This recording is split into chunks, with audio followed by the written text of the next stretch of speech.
Hoy en La Quinta Pata, en nuestro canal de YouTube, vamos a hablar de temas muy interesantes atinentes al rap dominicano, a la cultura hip hop en República Dominicana, pero también vamos a tocar, yo creo que es algo inevitable, hablar de esta industria del dembow en República Dominicana, porque es un producto exportable.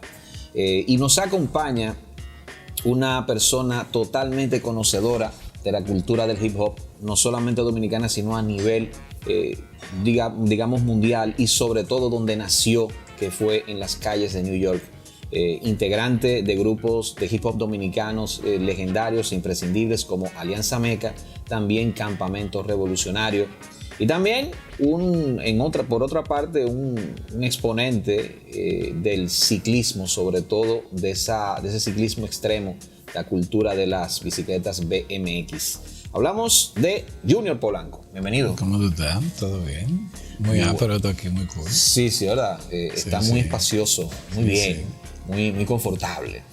Mira, tú sabes que en base a la introducción que tú me das, sí te quería especificar que yo del dembow no sé mucho. Yo sé que está ocurriendo ahora y que es un fenómeno, pero yo soy hip hopper y el tema de la cultura hip hop, que sí, que es una cultura, ¿verdad?, que tiene varios elementos de manifestación y lo que sea. El dembow es un offshoot dominicano del reggaetón, así que yo lo veo.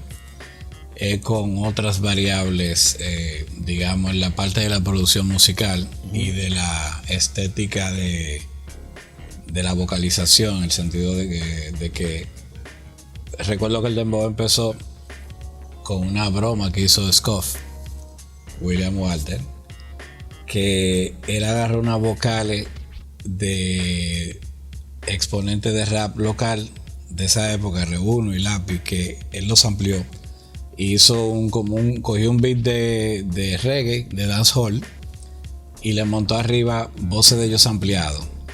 Pero eso fue para darle cuerda a ellos, porque a ellos no les gustaba el reggaetón, a ellos dos, para los exponentes. Entonces lo hizo como para darle cuerda. Y entonces eso se regó y gustó. Eso fue lo primero que yo vi dentro de ese patrón, y eso fue en el 2008. Pero tú estás haciendo historia y no sabes mucho del momento del dembow. No, pero yo sé pero sabes el origen. No, porque lo que pasa es que cuando Junior hizo eso, Scoff, él se lo mandó a Mauri Grea, que es otro montador de BMX muy amigo mío y que también ha hecho muchos eventos de hip hop bueno. Y estábamos en Pícaro, en la Urbe de Vega, comiendo como a las 11, 12 de la noche. Y Amor dice, mira, esta vaina me mandó Scoff. Y como yo digo, oye, pero esos tigres van a explotar, se van aquí ya. Pero era en Chelcha, o sea, fue como un tripeo. Y de ahí es que yo veo que entonces eso va avanzando. Pero yo sé que eso ha cogido una dimensión de que los de fuera están viniendo a interactuar con lo que hacen dembow, sí, claro. y están haciendo dembow y eso. Sí. No, pero como decía el refrán, zapatero a tus zapatos. Yo soy de hip hop y puedo hablarte de hip hop. Te mencioné eso porque yo andaba con Amari y recuerdo que Scoff, que fue el que yo vi primero como que usó la técnica de lupear voces y repetirla sampleada arriba de un loop de dembow, que dembow, ¿verdad? El nombre del tema del rhythm original jamaiquino, que era yo creo que era de Cody Ranks. Que dembow ellos se arrodillan. Era un disco de reggae del 93 de un álbum que se llamaba Bam Bam Is Murder. Y ese tema estaba ahí. Y eso sonó mucho en los parties de rap que ponían de que reggae dancehall para que las mujeres bailaran, las dos mujeres que iban. Sí, porque era así. Era muy parecido a los conciertos de metal. Muchos tigres y dos mujeres o tres. Sí, eso es. En el rap eran como dos. Así. Que se mete al metal, pero la mujer abandona a los 2 o 3 meses. Sí, entonces el hip hop, aquí en la escena de hip hop de los 90, hacían mucho party, casi todos los domingos hacían, o los sábados. Pero iban 15 tigres, 30 tigres, 40 tigres y 2 mujeres o 3. Porque era un ambiente muy pesado también, no era... O sea, que se ha ido democratizando el tema, pero antes era una escena muy...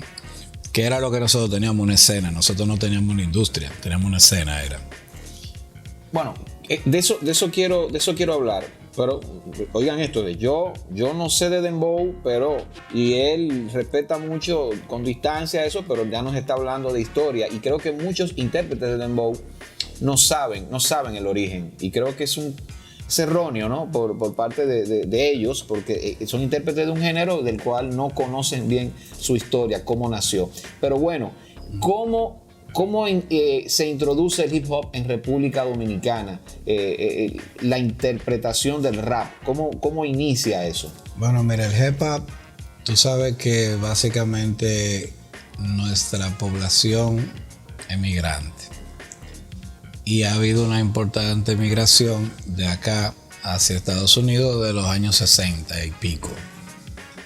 Y en los 70 y pico, principios de los 80, ya empieza a venir los hijos de esos migrantes a vacacionar para acá. O lo mandaban también porque eran tremendos y lo mandaban a estudiar para acá. Entonces, o porque también estaba muy peligrosa la situación allí, entonces no querían que los muchachos estuvieran en la escuela pública expuestos a problemas. Sí. Esos muchachos que venían traían lo que se escuchaba en ese momento, que era el rap en Nueva York. Aparte, obviamente, fuera todo eso del boom comercial de Sugar Hill Gang en el 80, con la canción de Rapper's Delight, que fue el primer tema de rap que se vendió grabado en disco, que fue reproducido por un sello disquero, que era Sugar Hill Records, de Sylvia Robinson, que era tía de uno de los muchachos, de Wonder Mike, el de los ojitos claros. Uh-huh. Y entonces ellos graban ese tema. Ellos eran unos muchachos que no eran de Nueva York, del Bronx, del core de la escena. Ellos eran de New Jersey. Pero la tía tenía un sello disquero de Sugar Hill Records que tenía muchos artistas.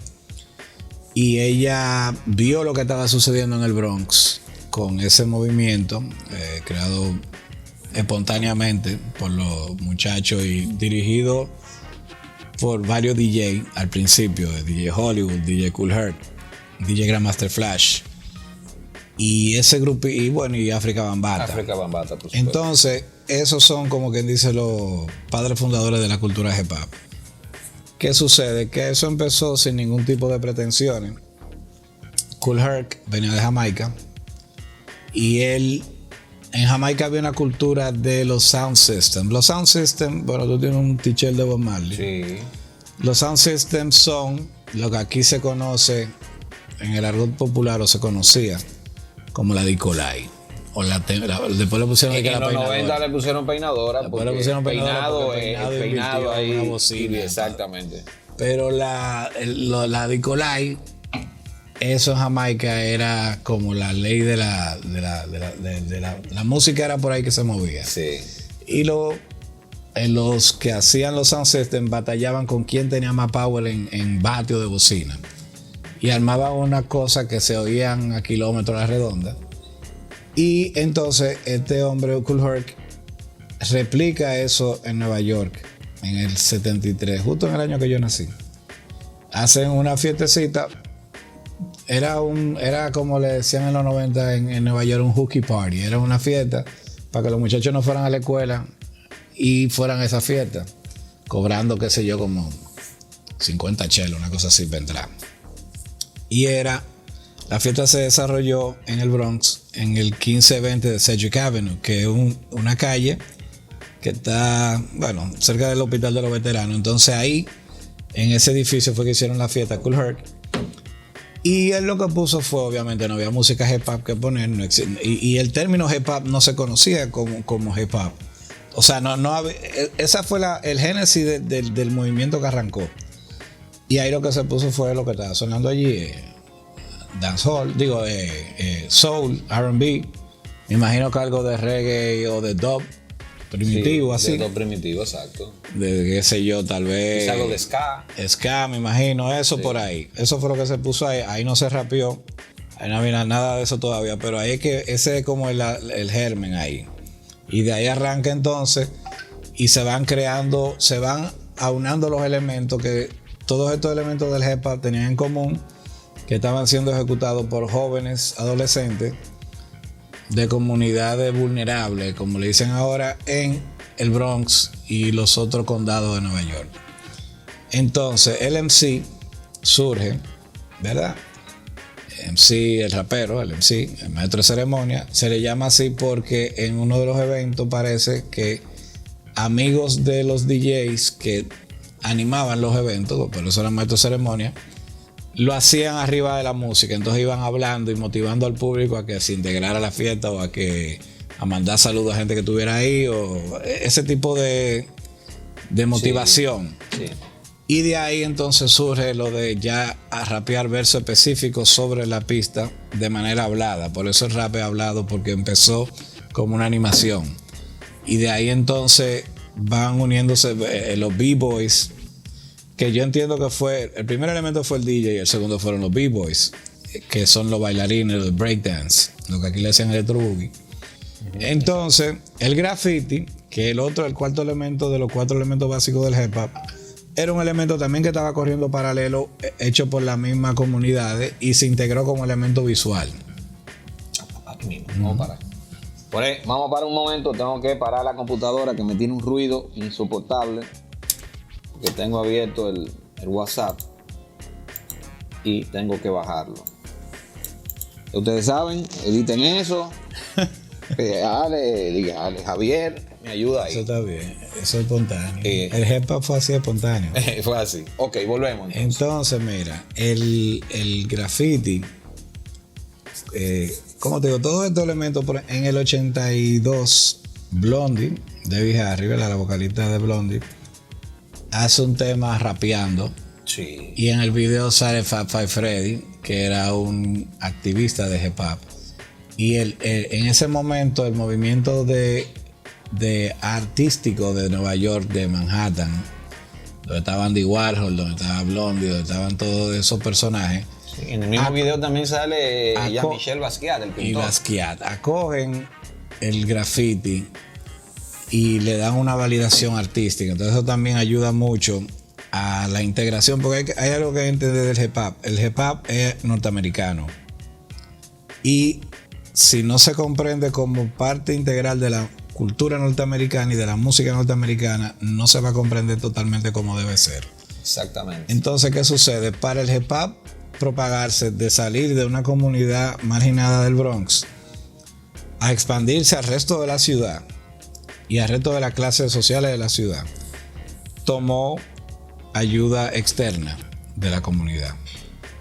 Y una de las personas más integrales en eso fue Rick Rubin, fundador de Def Jam, con Russell Simmons, que era hermano de Ron DMC, de Joseph Simmons. Entonces, ¿qué sucede? Rick Rubin era un productor de rock y él parece que vio en ese momento, ¿qué sucede? El canal, valga la redundancia, de más poder o más difusión musical en ese momento era un mecanismo nuevo que era MTV, que era el videoclip. Sí, tenía muy pocos años. Tenía 3 años. Sí. Pero ya MTV en 3 años se había posicionado como que si tú quieres estar en la música actual, tú tienes que estar en MTV. Digamos como lo que pasó con el internet en estos años. Y Rick Rubin, junto a Russell, diseñaron una estrategia para a los grupos que ellos estaban firmando, darles estética de rock. Y Ron DMC, aunque no estaba firmado con Def Jam, estaba con Profile Records, la estética de Ron DMC cuando sale es The King of Rock. O sea, el video Rock Box. O sea, ellos están en un museo de rock y Ron sale, DMC y Jam Master Jay como diciendo como, bueno, nosotros estamos aquí viendo esta leyenda de rock, pero nosotros somos los nuevos reyes del rock.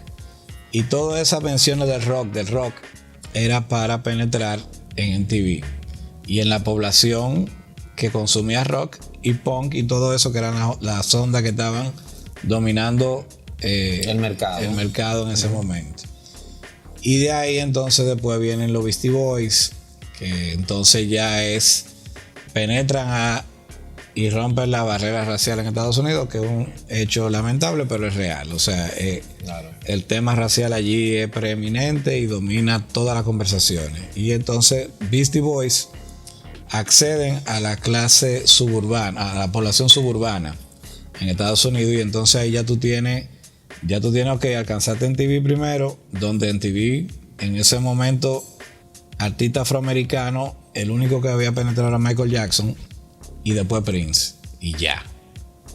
Y Run DMC en el 86 se inserta ya en el roster fijo de MTV con el primer crossover, ¿verdad? El cover y crossover de rap, aparte del de Blondie, que es Walk This Way con Aerosmith. Exacto. Que era básicamente una canción vieja de Aerosmith del álbum de Joe del 76, que la regrabaron con Run DMC, y eso ese verano acabó, o sea, esa canción acabó. Y ese álbum, Raising Hell, hizo lo que su nombre dice y acabó con todo. O sea, fue un antes y un después en tanto a difusión y venta y penetración. Pues bueno, aquí mismo sonó muchísimo. Claro. Que estábamos todavía verdecitos y sonó aquí. Bueno, el que estaba aquí sabe que sí, sonó. Sí, yo de niño escuchaba Walk This Way. Eso penetró toda capa de raperos, rockeros. Y lo ponían a los 15 años, la gente lo bailaba. Sí, la gente lo bailaba. Exacto. Sí, la gente bailaba Walk This Way. Entonces, bueno, es muy chula la historia del hip hop y de cómo se va diversificando. El hip hop hasta ese momento, pues estamos hablando, ¿verdad? Tú me hablaste de letras del hip hop, me estoy orientando por ahí. Hasta ese momento las letras de hip hop, la mayoría eran bien light, eran de fiesta, porque el hip hop tiene un origen de fiesta. Hay mucha gente que quiere decir que el hip hop es una canción de protesta, que la comunidad oprimida dice, ok, bien, pero el hip hop originalmente es de fiesta, es una música de fiesta y surge de ahí, aunque luego,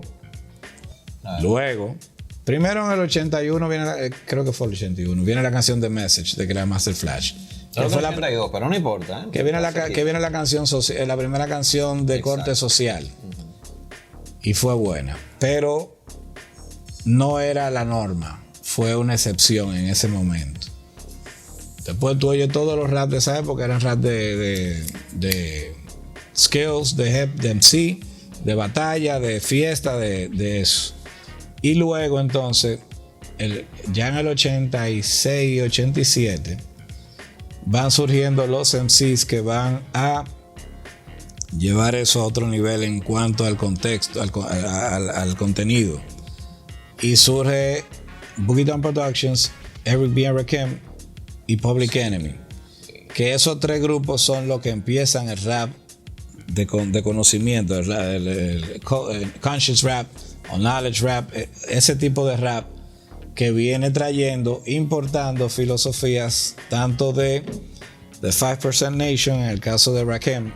El 5% Nation era una célula de la religión de la nación del Islam en Estados Unidos, que era una versión afroamericanizada de la religión musulmana. Claro, de la que fue el cultor, por ejemplo, Malcolm X. Exacto, era la línea de Malcolm X. Exacto. Elijah Muhammad, Louis Farrakhan, ese tipo de activista pro negro o anti blanco, vamos a ponerlo así. Era una retaliación directa a las agresiones que sufría la comunidad afroamericana por parte de la población caucásica en su mayoría. Porque tenemos que entender todo, que todo eso va agarrado de la mano. El hip hop surge 9 años después de la explosión de los derechos civiles en Estados Unidos, cuando lo de Rosa Parks, del busing incident.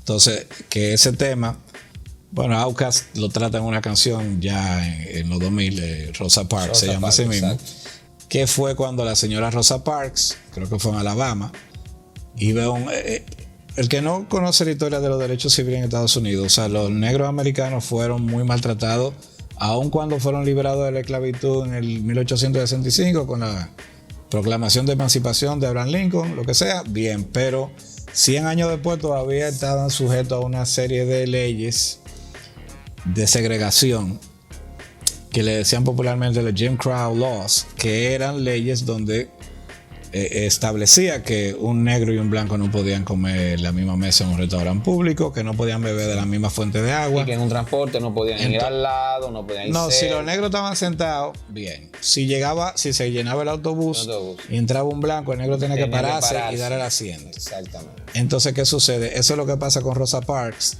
que ella ese día dijo, no me voy a parar. Entonces la metieron presa. Y entonces ella fue a la cárcel y entonces la población afroamericana protestó y al otro día nadie usó el transporte y anduvo, o sea, se creó ya una reacción y de ahí entonces que empieza a desarrollarse en pleno el movimiento de los derechos civiles, gente como Martin Luther King, como Malcolm X, como todos esos activistas e incluso gente ya extremista como el partido de la Pantera Negra, Huey Newton, toda esa gente empiezan una resistencia, una contra reacción al abuso, porque era un abuso realmente que el que no lo vivió no se lo puede imaginar. Y de ahí entonces el hip hop se alimenta de todos esos datos, de todas esas historias. Este grupo de MCs que yo te menciono, entonces es que ya empieza a incluir ese tipo de temática en los temas. 86, 87 y ya el 88 como un año bien clave de que salen varias producciones muy fuertes que marcaron el hip hop hasta estos días, digamos, By All Means Necessary de Boogie Down Productions, que incluso hasta la carátula, la foto, la carátula de Criminal Minded del 86 de KRS, que en ese álbum él todavía no había implementado totalmente esa ideología, era una versión de una foto de Malcolm X donde él está con una pistola mirando por una ventana y KRS está igual. O sea, ya ahí él venía avisando por dónde iba. Pero en el álbum del 88 es que él se desarrolla ya con ese tipo de temática. Public Enemy con el álbum del 88 de It Takes a Nation of Millions to Hold Us Back. Es que entonces de verdad, entonces ¿qué pasa? Estos álbumes al tener contenido así, pero tener la difusión de sellos como Def Jam y los demás sellos que estaban participando, creo que bien Rakim tiraron Follow the Leader ese año, estaba en 4th and Broadway. O sea, había mucha publicidad hacia esto. Y ese contenido estaba llegando a gente que no sabía de nada de eso, de esos hechos, de esas cosas que se estaban hablando ahí, porque eso no lo enseñaban en las escuelas allí, ni en ninguna parte. Yo, por ejemplo, que siempre he vivido aquí, cuando yo empecé a escuchar ese contenido y yo lo contraponía con lo que me daban en la escuela, yo decía, concho, aquí falta... Ok, yo he oído de Martin Luther King, pero en mi escuela creo que Malcolm X sale en una línea. Pero oye, ese tipo había más de una línea que mencionar de él. Y entonces como que ya le abre la mente al que quiso escuchar. Y va de ahí entonces dejando una estela de influencia donde después vienen más gente como Nas, como Wu-Tang, como Jero the Damage, Gangstar, Tribe Called Quest de la Sol, el grupo de los Native Tongues, que también tenían un rap muy positivo y muy pro negro, pero no tan radical tal vez como el de Public Enemy. Había de todo para todos. Sí. Entonces, ¿qué sucede? Todo eso uno lo recibía aquí a gotica, con la gente que venían, con los que tenían cable, veían en TV. Cuando en TV introducen el 88, yo en TV Raps, que entonces le dedican un espacio al rap ya exclusivo dentro del canal, que eso fue idea del productor fallecido Ted Dem. Y bueno, eran muchas cosas que era mucho, todo nuevo, todo fresco y mucho material. Sí, Ted Dem, que era sobrino de Jonathan Dem. Eran hermanos, yo creo. ¿Eran hermanos? Sí, yo creo que eran hermanos. Pues míralo ahí. Yo pensaba que era sobrino porque me parecía muy joven. Pero bueno, también director de varios documentales sobre el cine de los años 70. Muy bueno. Era muy interesante. Había mucha gente que también que tenía conocimientos en otras áreas y lo estaba aportando al hip hop. Muchos ingenieros de sonido, muchos productores. Bueno, ese mismo Rick Rubin. Tom Coyne, que era el que materializaba en Sterling. O sea, había mucha gente que estaban aportando al hip hop, porque el hip hop solo es bueno que la gente entienda, los que crearon el hip hop solamente, ellos no lo iban a lograr.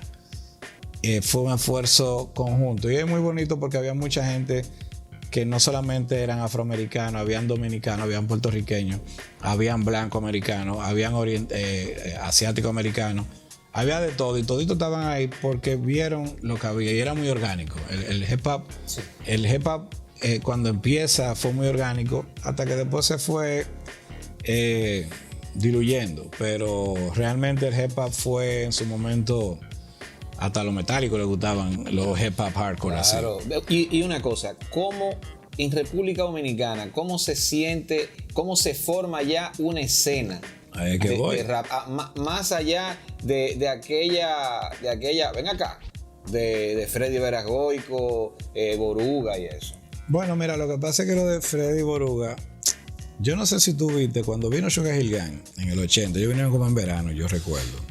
Y ellos fueron al Gordo de la Semana y yo lo vi eso en vivo. No, yo estaba muy niño, eso ahí no lo recuerdo. Yo tenía 7 años, pero a mí me encantaba esa canción. Mi papá me regaló el Diquito 45, que todavía lo tengo, que él lo compró al frente de donde él trabajaba, estaba la Guarachita. Sí, claro. Aunque el Diquito dice Musicalia, parece que lo vendían en la Guarachita también, pero él lo compró en la Guarachita, porque yo recuerdo cuando él lo compró, le costó 25 cheles. Sí. Y traía la canción de un lado más larga que otra, como un extended version, duraba 14 minutos, los tigres rapeando ahí. Y yo me volví loco con eso. Y yo lo balbuceaba ahí a como yo podía. Cuando yo no, tú sabes que en ese momento no había video de ese tema que anduviera circulando aquí. Y entonces cuando yo lo veo en televisión, y digo, ¿y esos tigres son que cantan eso? Porque ellos andaban con uno. Tú sabes que en esa época el artista número 1 era John Travolta y los Bee Gees, los que estaban acabando. Claro, aquí, música disco. Saturday Night Fever. Hustle, como usted le quiera llamar. Eso estaba acabando aquí, acabando. Eso era lo que estaba en boga. Entonces, esos tigres se veían muy estilizados, muy diferentes a como uno veía la población aquí. Cuando yo veo a los Sugar Hill Gang y yo veo ese gordito con esos jeans y ese poloche y un gorrito, muerto de la risa rapeando, y yo, pero mira, eso se ve divertido. Porque no se veían como estirados, no se veían fabricados, sí, se veían orgánicos. Y yo me acuerdo, yo lo vi así, pero eso lo puedo hacer hasta yo. Así me llegó a la mente, así como que me imaginé, yo con 7 años, pero eso lo puedo hacer yo. Y Freddy, están los tigres rapeando y Freddy estaba, como él se ponía con Cuquín, con la lengua afuera, muerto de la risa. Y parece que Freddy también pensó, yo lo puedo hacer y lo hizo. Yo puedo hacer eso, hizo su rap. Y lo hizo. Él tuvo la misma reacción, pero él estaba más grande y lo hizo. Y hizo su rap en parodia con Boruga y Milton. No me acuerdo quién era, creo que era Boruga y Milton. O Boruga y Freddy nada más. No sé si Milton tuvo que ver, no recuerdo. Sí. Pero el disco se llamaba Margarita. Pero todo el mundo le decía, venga acá, porque ese era como el hook. Ahí, venga acá. Venga acá. Venga acá. Entonces, pero eso no era parte de una escena, ni era que ellos eran raperos, ellos eran humoristas. Claro. Y los humoristas hacen de todo. O sea, y bien que lo hicieron, rapearon mejor que muchos raperos. Sí, buenísimo, a mí me encanta. Entonces, ¿qué sucede? Es un hecho aislado. 80, 81. Lo de Venga acá yo creo que fue a principio 81. Que yo ya grabé, Jorge Tavera le produjo una base parecidita a lo del sample de Chic, de Good Times. Y entonces, en el 80 y... Bueno, ya como el rap ya entra aquí con el graffiti y el breakdance. Eso es lo primero que entra aquí con los Dominican York. Y el baile aquí arrancó y hubieron muchos grupos buenos. Los Electric Company, había unos que le decían Electroñep, los Floor Master, había muchos grupos. El que sabe mucho de esa época del génesis así, porque participó en todos esos bailes y en el graffiti, es Jona Mufti, que es de Villa Francisca y es un artista plástico muy reconocido, pero que en su momento fue B-Boy y fue un grafitero de los primeros de aquí, así, a darse a conocer como artista. Entonces, ese grupo de esa generación, que son tigres que me llevan como 4 o 5 años a mí, fueron los que empezaron aquí a bailar y a grafitear. Y entonces empiezan a dar pinino en el rap con algunos tigres que venían de Nueva York que sabían rapear en inglés y empezaban a intentar rapear en español. Entonces ya en el 86, 87 hay grupos aquí, se van formando grupos. Pero en el 88 ya, por ejemplo, yo llegué a ver, el primer grupo que yo vi en persona fue Western Ford, en el Canal 9. Que yo fui a Gigante Familiar, que era un programa infantil que había los sábados en la mañana antes de que empezara Corporán. Sí. Es decir, antes de que Corporán tuviera el programa, estaba Gigante Familiar en la mañana, que luego Corporán lo absorbe y lo convierte en sábado chiquito.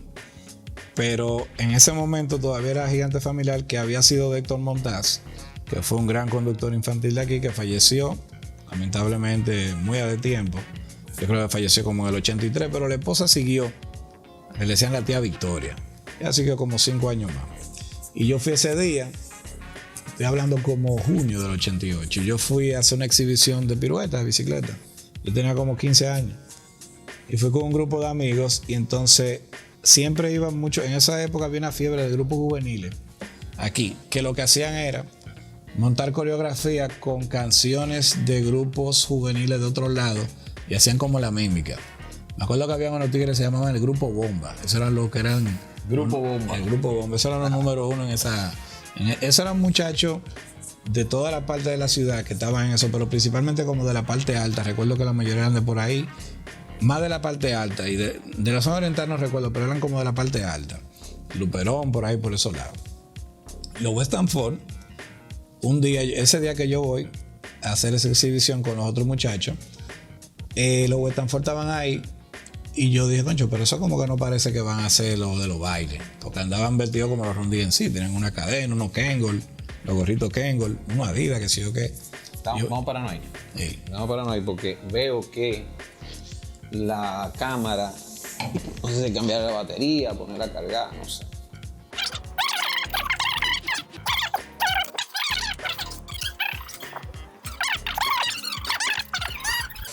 No, porque me asusté.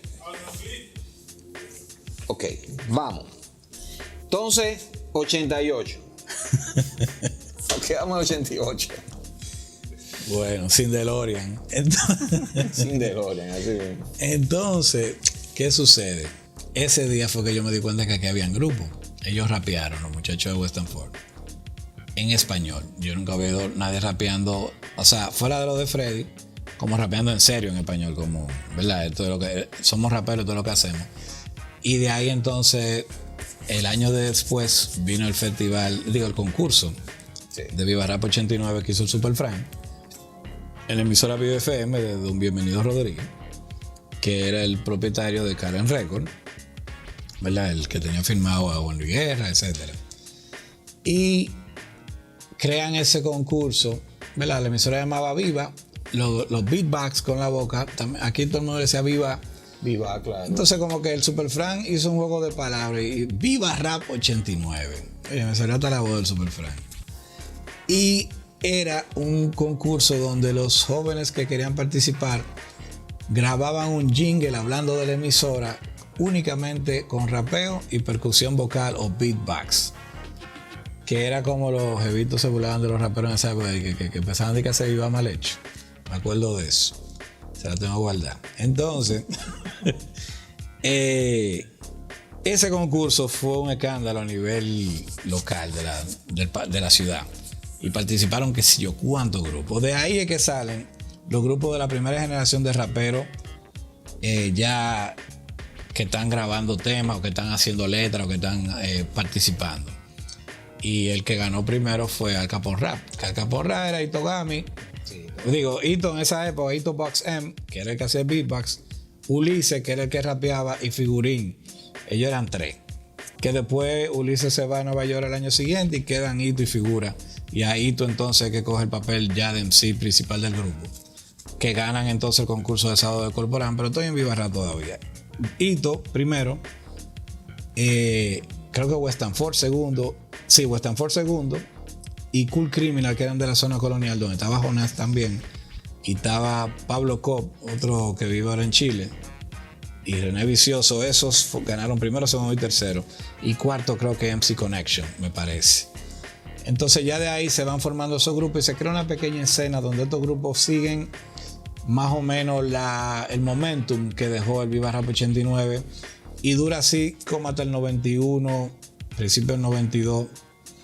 No, según me cuenta, pues yo no estaba en esa época en la escena. Yo conocí a Ito, lo conocí un día casualmente. Conocí a Fausto de Western Folk, que lo conocí, pero no estaba involucrado directamente. Yo sí escuchaba mucho hip hop americano y hacía mis letras en inglés en mi casa, pero no estaba involucrado en la escena, yo estaba muy en lo de la bicicleta. Pero sé que en el 91 hubo un declive y como que en el 92 cuando se pega Jump Around se arma una sí, hay un escándalo. Yo de... salía a la discoteca y en la discoteca Jump Around era un escándalo. La gente saltaba, la gente se volvía loca. Sí, yo tengo una anécdota buena con el disco Jump Around, pero... no tengo otra ocasión. Sí, porque es una cosa tremenda. Y no otra ocasión. El punto es que cuando Jump Around se pega, se crea una fiebre de party de rap. Y ahí entonces como que empieza de nuevo, ahí en Dani Colonial, en La Fe, el señor Daniel Félix tenía un local ahí, él hizo una discoteca y se lo facilitó a los muchachos de MC Connection para que hicieran fiestas los domingos, matiné de rap solamente. Y él tenía una pantalla donde ponían videos, un escándalo, tenía un sistema de sonido, tenía... Yo fui un par de veces, yo fui un par de ocasiones. Ah, bueno, ese todavía está ahí, en la Paraguay. Él volvió de Estados Unidos y lo remodeló y lo abrió como en el 2012 de nuevo, 2013. Pero el punto es que Don Dani fue el primero adulto ya que facilita un local para que los muchachos hagan eventos. Y de ahí entonces se crea una pequeña escena y ahí entonces surge el primer programa específico de rap en República Dominicana, donde se ponía rap de aquí, que era Potencia Rap en la Brava 88.5 FM. Sí, claro. Que era de don Otilio Antonio Castro Luperón. Sí. Conductor era el hijo. El conductor era Moisés. Tú estás en eso. No, porque Moisés era mi vecino. Oye, eso es Happy Boy. Moisés era mi vecino. El Happy Boy. Sí. Era Moisés y uno que le decían Jerry J, de la esquina caliente. Que yo a ellos no lo conozco, pero después yo heredé el programa en el 97, entonces uno siempre sabía que a don Otilio le gustaba que le dijeran el nombre completo, por eso yo lo dije así, porque si no él entraba y le daba un trompón a uno, don Otilio no era fácil. En paz descanse. Claro, yo conozco a Luperón. Y entonces don Otilio fue el primero que le cedió una emisora sin ningún interés económico, que Dios se lo pague, a los muchachos. Que lo primero fue su hijo y Jerry J. Y después también tuvieron involucrados los MC Connection. El Místico tuvo una vez también dirigiendo el programa. Profásico también, bien chamaquito. Your Base, Mana Connection. Carlos Tuhype. Y después lo último lo tuvimos fuimos a Alecuye, que le decían así, cuando eso, Renegado. Y yo y el grupo de campamento que hicimos la última edición ya antes de que Otilo vendiera la emisora, él la vendió como en 99 creo. Pero el punto es que en ese programa se creó un pequeño hit parade de grupos locales y se ponían los temas sin interés y se empezaron a difundir los temas donde gente que no estaban en la escena, que estaban yendo a los paris, tal vez llegó a escucharlo por chance y se fue agregando a la escena, pero era una escena muy pequeña, que eso es algo bien bueno destacarlo, porque oigo mucha gente ahora queriendo implicar que que la escena de nosotros, en la que estuvimos formando parte la mayoría, tiene algo que ver con la música urbana local de ahora, que yo encuentro que no tiene nada que ver. Para mí son cosas... Eso te quería preguntar, y hasta ahí quería llegar, Junior, porque el rap llega a ser, antes del dembow, porque es que eso es lo que pasa. Llega a una mayoría, no solo de edad, sino llega a ser un éxito comercial. Y yo creo que hay una relación entre, y eso soy yo inventando, entre un miembro del grupo Lo Correcto, de ese colectivo de artistas, que específicamente Beethoven Villamán, que yo creo que él empieza a mostrar el camino que luego sigue el lápiz consciente. Bueno, sí, mira, en ese sentido, porque oye que lo que pasa, los muchachos que vinieron después no eran parte de la escena de nosotros, yo nunca los vi. Bueno, sí llegué a ver a Joa, que iba a los eventos, pero eran muy chamaquitos, y al Tóxico, a su hermano, que iban también, pero eran bien chamaquitos, y Melimel era bien chamaquita. Pero no te puedo decir como que tengan la misma ideología o el mismo método que nosotros teníamos. Villamán y Hitler Faraón, que eran los crudos, en paz descanse Hitler, tenían un rap más callejero. Y al parecer ese rap fue que le influyó más directamente a Lápiz y a sus acólitos. Ajá. Pero yo entiendo que esa corriente y es como un poquito diferente a la que seguíamos el resto de los grupos. Esa la tenían Villamán, pero lo que pasa es que como Villamán estaba en lo correcto y en lo crudo, sí, entonces hay ese vínculo, ahora que tú lo mencionas. Porque mira, yo ni lo había visto así.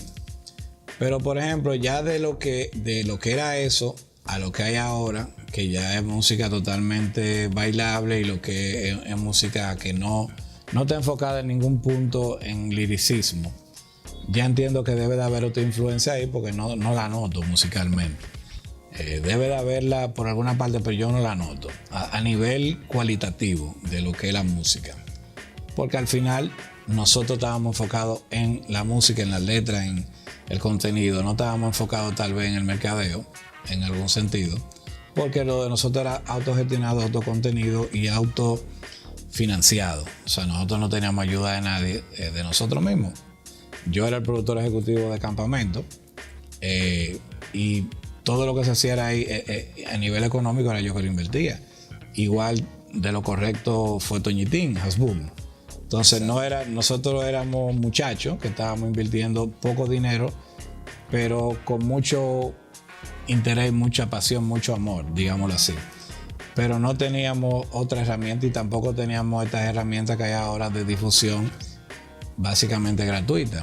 Eso no existía. Eso, para tú ir a una emisora, tú tenías que ir a donde Marino, allá en la emisora, quemó un CD que costaba 500 pesos, en el 97 quemó un CD, un solo.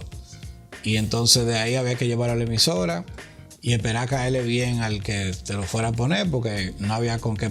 Aquí nadie nunca pagó payola de esa época. El que diga que sí está diciendo mentira. Claro, no había cuarto para eso. No, y que no era ni siquiera que no había dinero, es que no había la visión. Porque si yo en el 97 hubiera entendido que yo con darle $100 a un locutor hubiera podido tal vez penetrar más en los medios, tal vez yo lo hubiera buscado. Sí. Pero yo no lo sabía eso. Yo pensaba que era dique por la calidad musical y nos enfocábamos en hacer discos bien hechos. Entonces yo nunca entendí que era simplemente un negocio.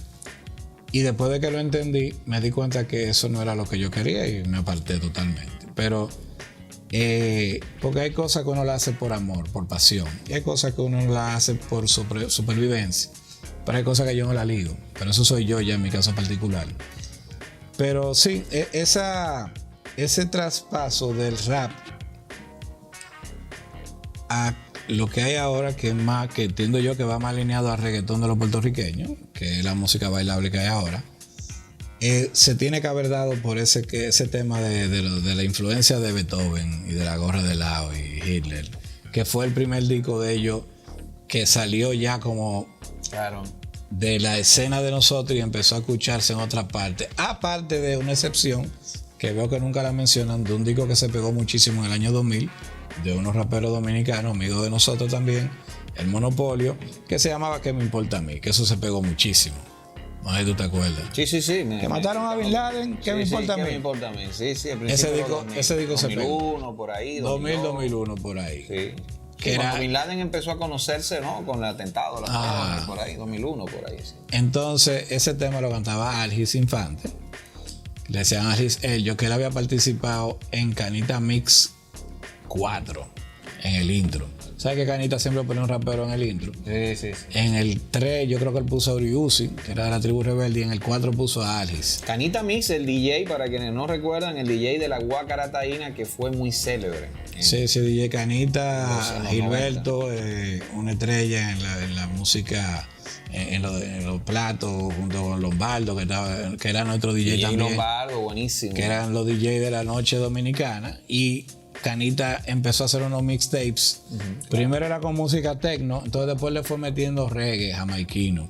Y entonces le metió a estos muchachos que sabían cantar reggae, que eran de aquí. Le metió primero a Eury, que creo que fue el primero que cantó así en onda reggae. Y después a Algis, que fue entonces el que hizo ¿Qué me importa a mí? que quería hacer esa parte porque veo que nadie menciona ese tema y ese tema sonó hasta en las emisoras tropicales, normales, así, no, ni siquiera. Fue como el tema de Al-Hadaki de Mentirosa en el rock, que sonó, lo ponían hasta en Foco 90. Mentirosa traspasó todo la frontera del rock dominicano, y de hecho muchos adeptos al rock dominicano, sobre todo de la clase media y media alta, no veían con buenos ojos al Hadaki. Porque también surgen en Villamella y porque viene de la escena rap también. Eso es que Mariano es MC. No era puro. Eso es que Mariano, aparte de era rap, porque Mariano fue de lo que tuvo en Viva 89 con Vladimir, el de los Ilegales. Ellos tenían un grupo, los dos, que ellos eran de Villamella los dos. Exactamente. Y hasta donde yo entiendo, ellos participaron en Viva 89 como grupo, ellos dos. Pero no se llamaban ni Ilegales ni nada, que ellos tenían como otro nombre. Yo no me acuerdo cuál era el nombre. No sé si era Vieja Guardia. No, Vieja Guardia después lo hizo Mariano, porque Mariano, cuando hace al Hadaki, al mismo tiempo tenía un grupo de reggae y de rap llamado Vieja Guardia, que batallábamos los de campamento de la Vieja Guardia. Eso era un relajo. Era una pelea. Pero nosotros grabábamos del papá de Mariano. Sí, de Mariano. De Luis Mariano, de la Calambrina. Igual el nombre de la Calambrina, de los años 80. Ay, claro. Mi amigo Roberto la Antigua. Roberto es mi hermano. Bueno, Roberto, esos muchachos son buenos. Y es lo que te digo, nosotros dije que nos tiramos, pero grabamos el estudio del papá de él. Bueno, estamos aquí, mira, la verdad es que esto no va a monetizar. Pero tenía que ser así, porque esto se hace por pasión. Y yo sé siempre fue así. Esto va a pasar igual, esto no vamos a monetizar en YouTube. Pero el YouTube era chulo cuando nos monetizado. A mí me gustaba. Después de ahí como que la cosa empiezan a salir de anuncios. Sí, anuncios, ¿no? Y el corte tiene, ya me echaron un boche allí los editores. Óyeme, pero voy un corte de 30 y pico de minutos, ya tú y yo tenemos ya casi una hora. Y José dice que hay que mandarle eso, que lo quiere ver. Ya tú sabes, José, mi amigo José Tavera, que fue el nexo entre Junior Polanco y yo. Un saludo a José. Claro, para concretar esta entrevista. Junior, yo lo que me pregunto es si... Yo no quiero ser romántico, porque tampoco creo que ahora mismo interesa eso, pero ¿tú crees que va a volver el hip hop, el rap, específicamente a esos lugares de primacía que llegó a tener? Bueno, es que fíjate, todo ancla con el rap americano. El rap americano fue que tuvo mucha primacía en los 90 en algunos círculos, porque no era, obviamente hubieron grupos que se marcaron de eso, como MC Hammer, como Vanilla Ice, como Snap, como... Sí, el mismo CNC Music Factory, porque Freedom Williams es básicamente un rimador, vamos a decirle rapero. Sí, que él grabó una cosa con Barón Ballet en claro, igual que sí, o que Santo Domingo, sí, algo así. Sí, Santo Domingo, antes de morir Barón, caramba, en paz. Chulísimo, eso tiene que estar por ahí por la nota, hay que rescatarlo. Sí, eso es Manuel Betán, se tiene que saber. Hay que preguntarle. Pero ya Manuel no estaba en la emisora, pero yo voy a averiguar eso. Que sería ápero.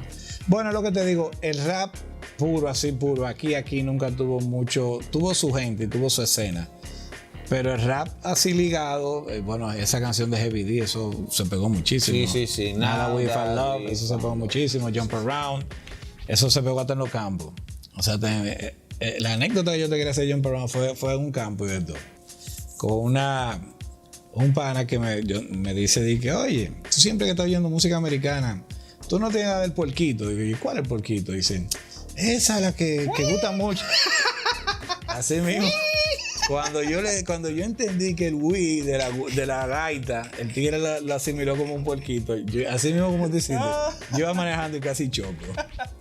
Y de ahí para allá el disco del puerquito. No, pero en Semana Santa del 92, yo escuché en la discoteca del pueblo al House. Ah, ¿verdad? ¿The Younger Brothers? Sí, los Younger Brothers. ¿Y en qué pueblo fue ese? En Constanza, en el pueblo. Yo andaba con muchos amigos y uno del pueblo, yo le dije, ¿pero cómo va a ser? Y me dice, no, pues eso suena aquí semanal. No, pero DJ lo pone semanal. Esto no se puede perder. Aparte de aquí, en Santiago, hubo una difusión fuerte de rap, más que aquí en la radio. Claro. Porque en Santiago había una emisora, Alcatraz. Claro. Tu prisión musical. Yo me acuerdo oye, qué maldito es lo mejor que yo he visto en mi vida. Atrás, tu prisión musical. DJ Tilo Rock en Santiago. Entonces Santiago estaba Junior Rap, estaban todos esos DJ Master Marino que estaban en eso. Y había en Santiago lo que no había mucho en sí cuando eso, lo que había eran más bailarines que el carajo. Y todos esos tigres tenían unos grupos de baile seteados. Y ellos hacían su vida allá, tenían una comunidad bueno, hacían unos matinés en Tempo y en Ambi, allá frente al monumento, pero es otra cosa. Y de ahí me imagino que había brincado a Constanza. Claro, en Constanza. Porque la primera vez que yo vi house en mi vida, así que me dijeron house, fue una prima mía de Santiago que me dijo, mira, que Work It to the Bone. ¿Y qué es eso? Y dice, no, que Master Marino. Sí, porque fue que me abrió la mente. Porque lo que pasa es que lo metían seguro, confundiéndolo, ese tema de Jungle Brother, confundiéndolo seguro con house music, porque tiene su ritmito al house y tú lo puedes como que bailar. Porque que era un disco de house. Es como es la escena house que comenzó en Chicago. Entonces también recuerdo que tenía el tema de que ese tema no era rap en sí, y era como era house, pero era un poco, digamos, misterioso. People are still having sex. Sí, porque eso era. Mira, tú sabes que hubieron muchas experimentaciones. Sí. Este grupo Mars, que aquí se pegó muchísimo, se llama Pump Up the Volume. Pump Up the Volume era un skit de DJ. Sí. Y ya, ahí no había rap. Era un skit de DJ, con lo que hacen los DJ para demostrar eso es lo que era eso. Claro. Y eso aquí hizo, ¿no? No, y la versión también de un DJ de Holiday de Madonna. No, porque eso eran unos raperos suecos. ¿Eran raperos suecos? Oye, eso. Sven y MC Michael G y DJ Sven, que era aquí. Sí, en el 85. Pero muchísimo, señor. Porque ellos ampliaron Holiday. Encima lo ponían. We're gonna bring it down for a holiday. We'll be hands in the air, let me hear you say. Exactamente. We are going on a summer holiday. Exacto. Esos tigres eran dos suecos. Pero es como te digo, hubo siempre un interés hacia el rap, pero eso fue una generación. Ya estamos en otra época que obviamente ha cogido elementos de todos los artistas de ahora casi rapean de alguna manera u otra, pero el rap como lo conocimos yo no creo que vaya. No, no vuelve. No, porque es que es un asunto de la generación de nosotros. Claro. Y obviamente hay alguna gente que siguen todavía con ese tipo de rap que están gustando mucho todavía, qué sé yo, Kendrick Lamar gusta mucho, J. Cole. A mí me encanta Kendrick Lamar, lo vi en concierto en el Central Park en Nueva York, gratis. Ve cogiendo. En el 91 yo vi a Paul Simon gratis por ahí cerca, pero fue un concierto grande. Me está haciendo una alarma aquí. Las cosas van cambiando. Pero mira, eso de, por ejemplo, ahora es más como un interés de nicho, el rap así.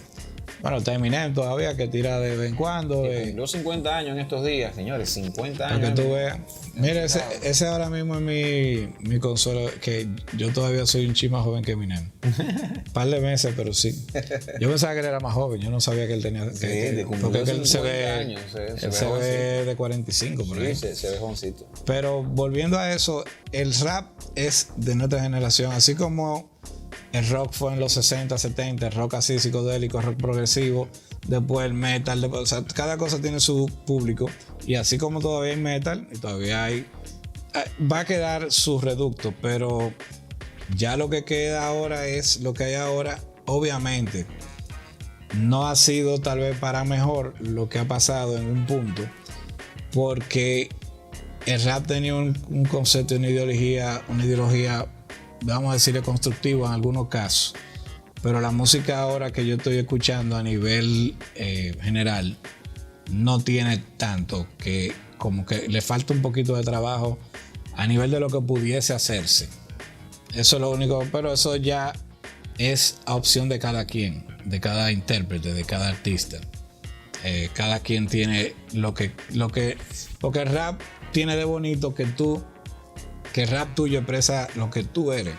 No es como la música romántica, que tal vez el tigre es más sádico en su casa de que canta canciones de amor. No, el rap, si tú eres buena gente, se te va a traducir un poquito en lo que tú estés diciendo. Si tú eres malo también, si tú eres agresivo, si tú eres simpático, el rap es muy tú.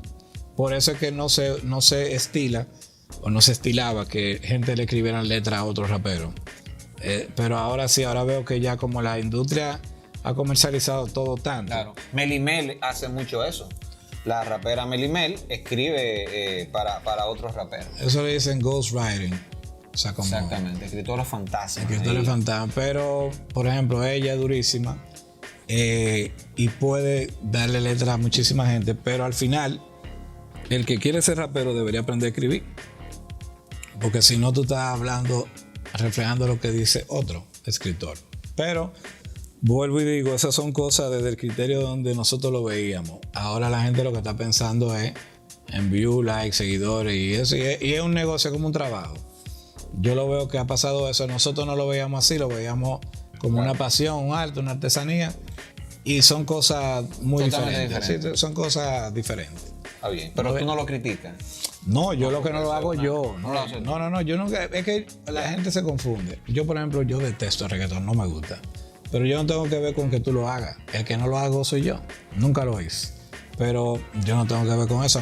O sea, yo no tengo tiempo ni para meterme en lo que piense otra gente, ni en influir, ni en inferir que lo que yo hago es mejor o no. Yo lo que sé que yo, para mí, no. Pero eso es mi prerrogativa, como Bobby Brown. ¿Tú sabes qué es el puente? En la música, ¿verdad? El puente. Claro, the bridge. El puente. Que del puente que surge la música hip hop. Del puente vacío de un instrumental es que los DJ crean las bases de hip hop, porque de ahí que surgen los b-boys. Exactamente. Pero si volvemos para allá, muchachos. No. Lo que pasa es que quería, para terminar, vi una entrevista recientemente a Sting. Ok. ¿No? Y él habla de que los artistas ahora tienen un concepto, y lo hacen en general, no habla solamente de estas expresiones como el dembow y eso, o el reggaetón. Él dice que los artistas ahora tienen un concepto muy minimalista y que de repente se ha perdido el puente. El puente es espacio vacío que, si vamos al cine y podemos ver en los descansos visuales de películas de Yasuhiro Ozu, donde vemos de repente una taza y se queda ahí en la taza, o de repente vemos ropas colgando ahí de los cordeles. Y él dice que en la música pasa eso, ¿no? De que hay, digamos, esos lugares vacíos donde se improvisa, donde de repente hay un solo, donde de repente hay una suerte de conversación entre los instrumentos, y ahí se va surgiendo algo. Es como en el jazz, que hay una conversación, y de repente una suerte de improvisación, y por ahí nos vamos. Entonces él dice, eso él no lo ve. Y el rap, el hip hop, estaba lleno de eso. Porque, bueno, por ejemplo, DJ Premier de Gangster, que es mi productor favorito, él usa mucho esos interludios, la basecita suelta, nosotros le decíamos la alfombrita, le metía como unos soniditos abajo, subliminales, porque en realidad la música lleva, incluso hasta los silencios son parte de la notación. Exactamente. Entonces, pero que ahora no se está haciendo música con un criterio de hacer una música, sino de vender. Entonces se han perdido ciertas cositas, ciertas nuances que le daban un sentido más completo a la obra. Nuances, ciertos guiños. Ok, ya. Pero el punto es que al final hay una contraposición entre música y negocio que no encuentra tal vez siempre el mejor término o el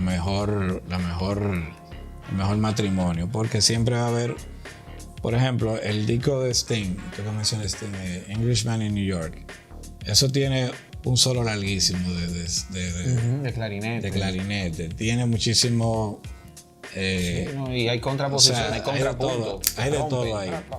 Y eso era un disco pop, eso lo ponían en la radio. Pero ahora mismo un disco así no te lo ponen en la radio. No, es muy largo. Es muy largo.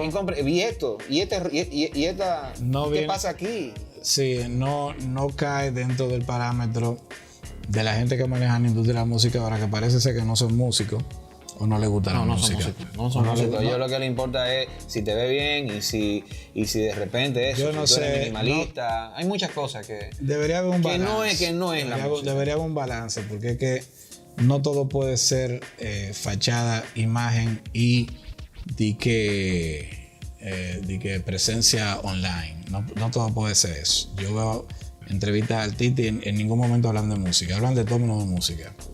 Bueno, señores, ya me voy, ya nos vamos. De verdad encantado de tenerte aquí. Igual. Es como un placer de verdad para mí.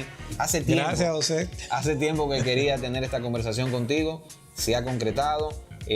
Aneudis me va a matar porque estos son los estudios de Aneudis. Esto no es monetizable. Esto no va a ser rentable. Tengo que convencerte para que lo editen y lo podamos sacar. Bye bye.